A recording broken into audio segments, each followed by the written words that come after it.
Well, my name is Tikender, and I am deputy mayor of a city which is in the Himalayas. It's called Shimla, and it was the erstwhile British capital of colonial India when India was ruled by the Britishers. It used to be the summer capital, and it's at an altitude of 2,200 meters above sea level.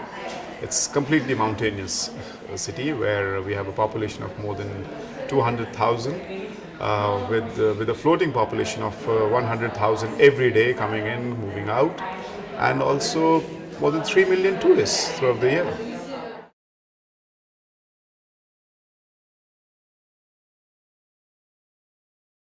Yeah, we in Shimla, we are members of the Compact of Mayors, and we are a signatory to the Charter of the Compact of Mayors, and we are quite determined to take forward the initiative taken by the Compact of Mayors, and we are also under the UNFCCC framework, where the national government has set up some 8 distinct goals to achieve as far as the climate change and adaptability is concerned.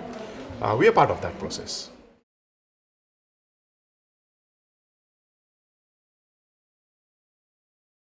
Well, see, that's why I just gave you a brief idea what kind of a city I come from. I have a very low carbon footprint.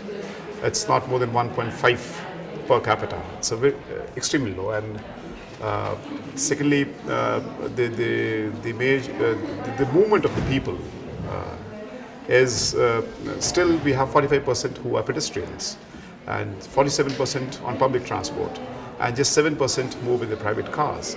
So I think this is an ideal situation for any transport mobility plan to really sustain, and we've been sustaining it.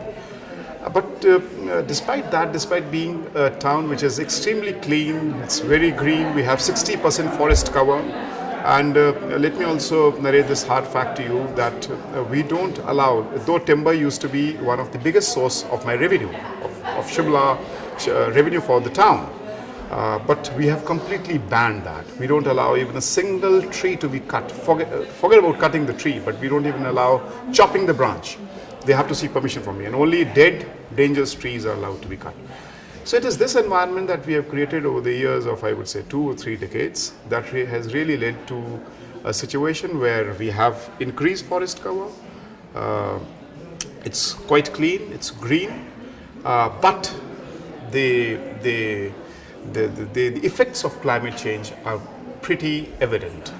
And we have a rise in temperature, though in summers we don't increase beyond 29 degrees Celsius, and the moment we reach 30 it starts raining. But now we are experiencing somewhere 31, 32 degrees. So that's quite evident there.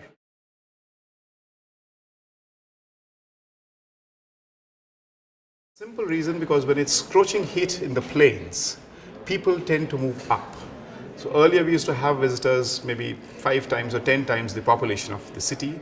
Now it's more than 10 times, 15 times, 20 times, and I get more than 3 million tourists.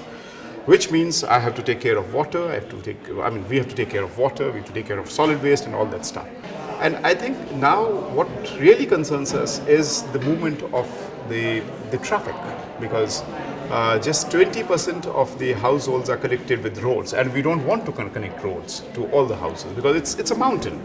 So in mountains you don't require roads. We are a pedestrian town. We want to increase the pedestrianability of the town, not the movement of the vehicles.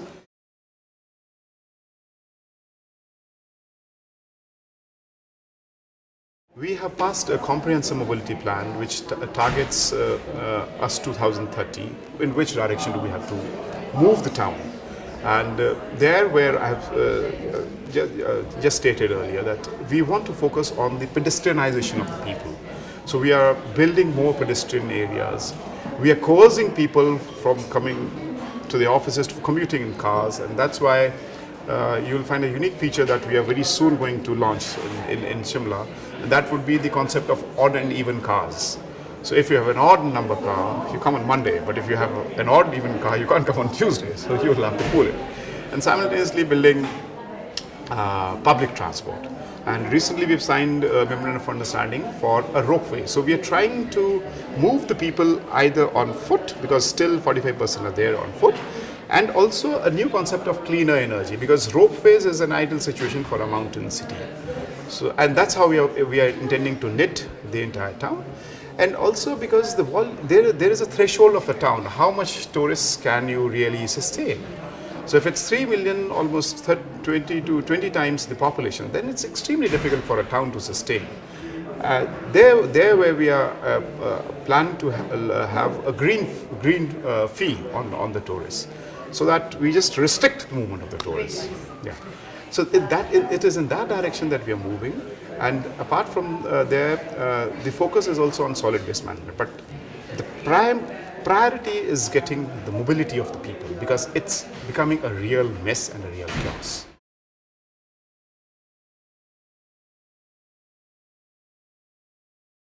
I think we are very proud of keeping our town 60% green. I mean, we have a forest cover 6% green.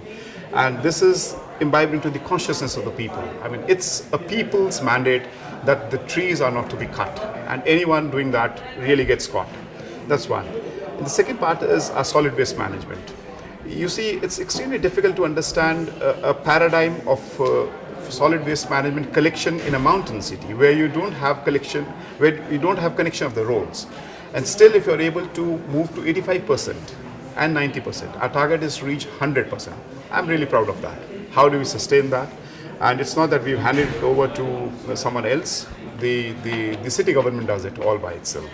And it's a unique mechanism that we've created. We've formed a society called the Shimla Environment, Heritage and Beautification Society. It is through this society that we intervene, and it's quite organically linked to the people. Shimla is taking action. The citizens of Shimla are taking action.